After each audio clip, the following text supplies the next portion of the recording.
47তম BCS এর preliminary পরীক্ষা চলছে। সকাল 10টায় পরীক্ষা শুরু হবে, চলবে দুপুর 12টা পর্যন্ত। এ নিয়ে বিস্তারিত জানবো। রাজধানীর টিএনটি মহিলা কলেজ থেকে সরাসরি যুক্ত হচ্ছেন সহকর্মী জাকারিয়া খান। জাকারিয়া, পরীক্ষার পরিবেশ ব্যবস্থাপনা সহ সার্বিক বিষয়ে জানাবেন।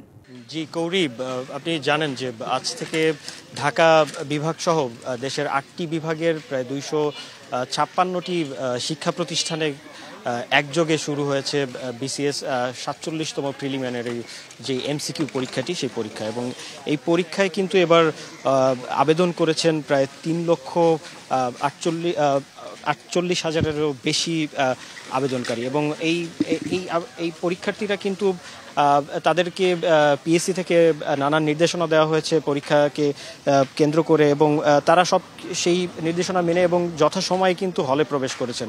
এবং আমি যদি একটু বলি যে এবার যে বিশেষ নির্দেশনা ছিল যে 9:30টার ভিতরেই হলে প্রবেশ করতে হবে। আমি বুঝি নির্মাণের শিল্প, সালাম স্টিল বোঝে ডিউরেবিলিটি, সালাম স্টিল মোস্ট ডিউরেবল স্টিল। এরপরে বই, পুস্তক, ঘড়ি, মোবাইল, ক্যালকুলেটর, এই ধরনের ইলেকট্রনিক ডিভাইস বা ক্রেডিট কার্ড সদৃশ যদি কোনো ডিভাইস থাকে এগুলো আনা যাবে না। এবং এই ধরনের এই বিষয়গুলো মানতে বলা হয়েছে। এবং আমি যদি আপনাকে বলি যে এই যে 3,000 এই ক্যাডার এবং নন ক্যাডার মিলিয়ে কিন্তু এবার 3,688 জনকে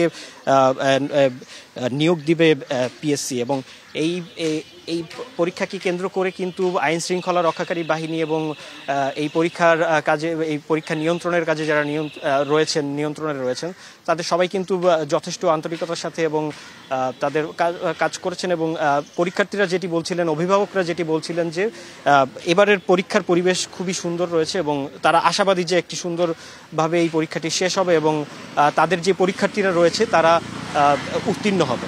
তো কৌরি, এই ছিল আমার কাছে সর্বশেষ রাজধানীর টিএনটি মহিলা কলেজ থেকে। জাকারিয়া, ধন্যবাদ আপনাকে।